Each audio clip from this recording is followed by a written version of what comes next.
This is a short tutorial on the NEC SV9100 8-button touchscreen telephone. At the top of the phone you can see this is your light bar. That'll flash when you have messages in your mailbox. It'll flash red when there's a message in your mailbox, and it'll flash green when there's an active call coming into your extension.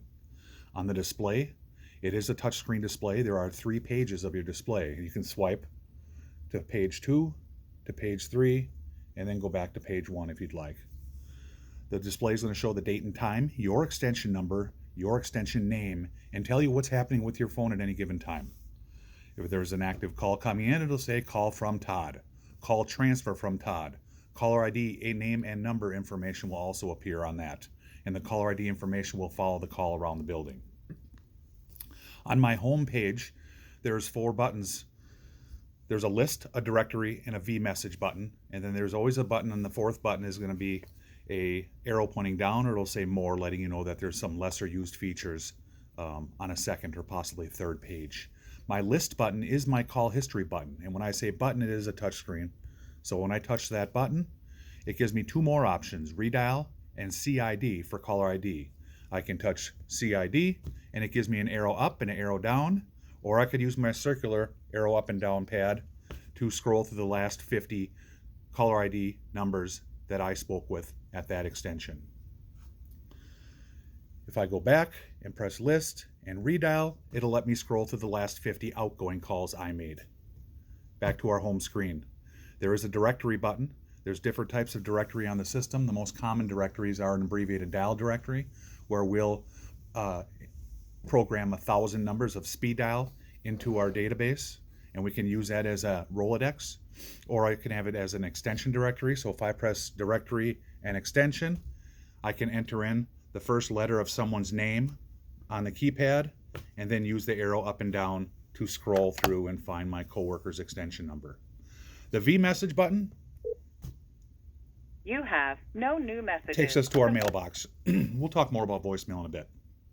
Okay, so keep an eye on that screen. It's always changing to give you options and shortcuts depending on what you're doing. If you're in your voicemail box, it'll give you a greeting button, a listen button. If you're talking to a coworker, it'll give you the option to ring their phone or to voice announce over their phone or to leave them a message. So the display is very interactive, so keep an eye on that. Some of the fixed buttons on the phone, the recall and the feature button, we can ignore. We're not going to use those. What the answer button allows me to do is if I'm on an active call with someone and another call comes in and I can see who that second party is, if I touch that answer button, it'll put my first call on hold and connect me to my second call. But back to the display, if I look at my second page, that's my primary call handling page. I've got a call 1 and a call 2 button.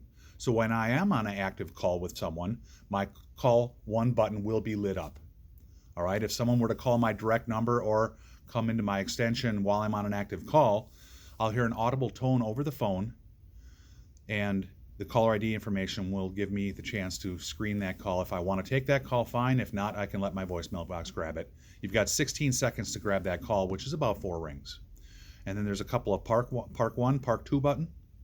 In Ohio, we'll have a Park 3 and a Park 4. But the Park buttons are community hold keys. We do have a hold button on the bottom of the phone, but when I put that call on hold, it flashes under my call 1 or my call 2 key, and that's just a personal hold key, not a community hold. When I put a call on hold, it's on hold at my phone and my phone only. If I'd like a coworker to be able to pick up that call, or perhaps I'd like to go down the hall and pick it up at another phone, I would touch, while I'm on an active call, I would touch one of the Park buttons, and that Park button would blink on all the phones. And then I can just go pull that call out of that parking spot. So call 1, call 2, Park 1, Park 2.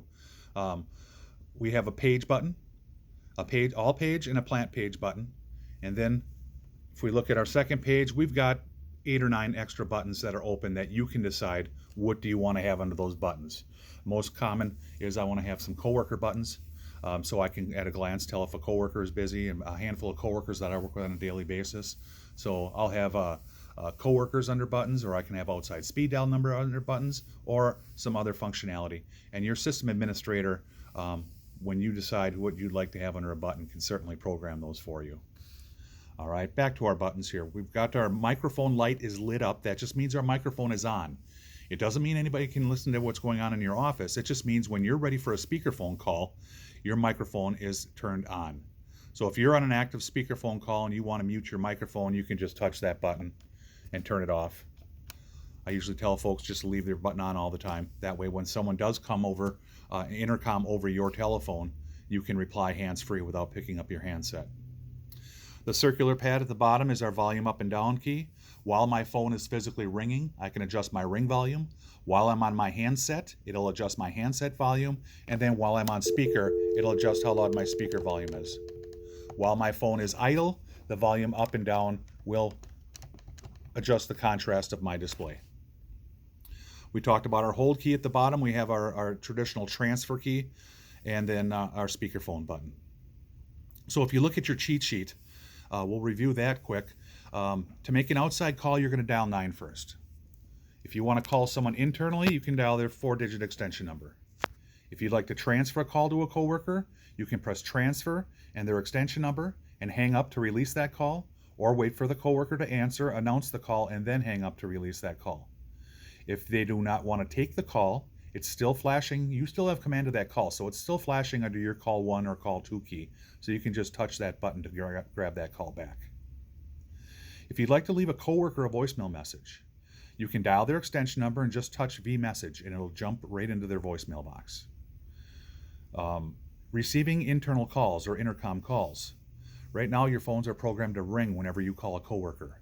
If you'd like to change that, so whenever a coworker calls you, it comes over your speaker so you can reply hands-free, there's a code you can dial, speaker 721 or speaker 723. Just refer to your telephone cheat sheet for that. And then conference calling. One thing you'll notice on the cheat sheets is everything that's in bold print or bold type reminds you to look up at the display, because that's where you're going to find that functionality. And under the conference calling instructions, you can see all those commands are in bold print. So when you're on an active call, that first button on your display is going to be labeled conference. So while you're on an active call, you press conference. Now you can dial 9 in another outside party, or dial a coworker's extension, and then press add to add them to the conference. And when you're added your final party, you can press begin to begin the conference.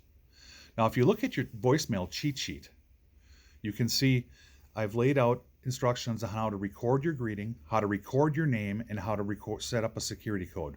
Those are the 3 things we need to do to get our voicemail ready for action. So, when you access your voicemail box, you'll notice that all the commands are tailored towards the alphabet on the keypad. To leave a message, press RS. For the complete main menu of features, welcome to the main menu of features. To listen to your messages, press L. To leave a message, press RS. To record a greeting for your mailbox, press G. To record a name for your mailbox, press RN. To record a paging message, press PG. So that's a sample of what she's going to give you all these verbal prompts, and you don't have to remember codes. You can press L to listen, E to erase, D to delete, G for greeting, R to record. So it's very easy to navigate your way through your voicemail box. Now those commands are also going to be on your display, but let's talk about setting up your greeting first of all. So each individual mailbox has 3 different greetings. So greeting 1, 2, and 3, and you can decide what greeting you'd like to activate.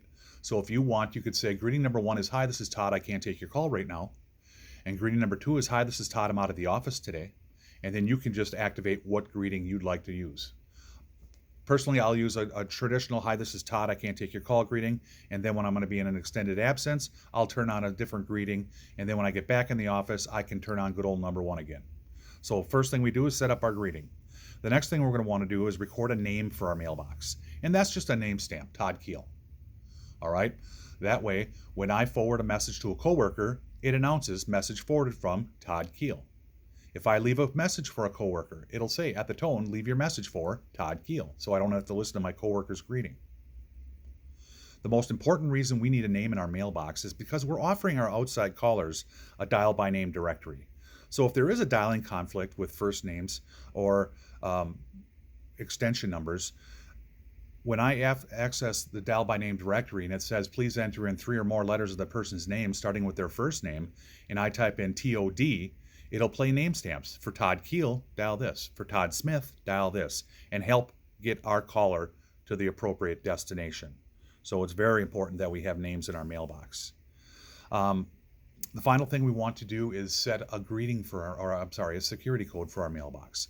Our security code is 4 digits, no more, no less. So when I set up my security code, it'll say your new security code is 4567. And then it's going to ask me to require that your security code be entered from your extension, press required or not required. What that means is it's kind of a pain to have to enter my security code every time I get into my mailbox. So I can tell my mailbox, when I get into my mailbox from my telephone, don't ask me for a security code. But if someone else on campus or off campus tries to access my mailbox, it'll mandate a security code. So technically, you don't have to have a security code in your mailbox. However, you will not be able to get into your access your mailbox remotely without a security code. That's how we stop hacking. Most people aren't calling in and checking their messages anymore, since you're getting all your voicemail messages sent to your email inbox as well. The only real reason you'd want to call in from the outside world to access your mailbox is if you wanted to change your greeting. So a few other things before we wrap up on the voicemail is things you can do while you're listening to messages. Back to the dial by name or by the like you're texting, the keypad. While I'm listening to an active message, I can press B to back up a few seconds, or B to go back to the beginning. If someone's rambling on, blah, blah, blah, blah, blah, I can press G to go ahead. MF is for message forward. If I have a message in my mailbox and I'd like to forward a copy of it to a coworker, I can press MF. It'll ask me if I'd like to record an introduction, yes or no, and it'll also ask what extension numbers I'd like to send it to. So those are while we're listening to active voicemail messages. And there again, those commands are going to be on your display as well. So record a greeting, record a name, and enter a security code. Thank you.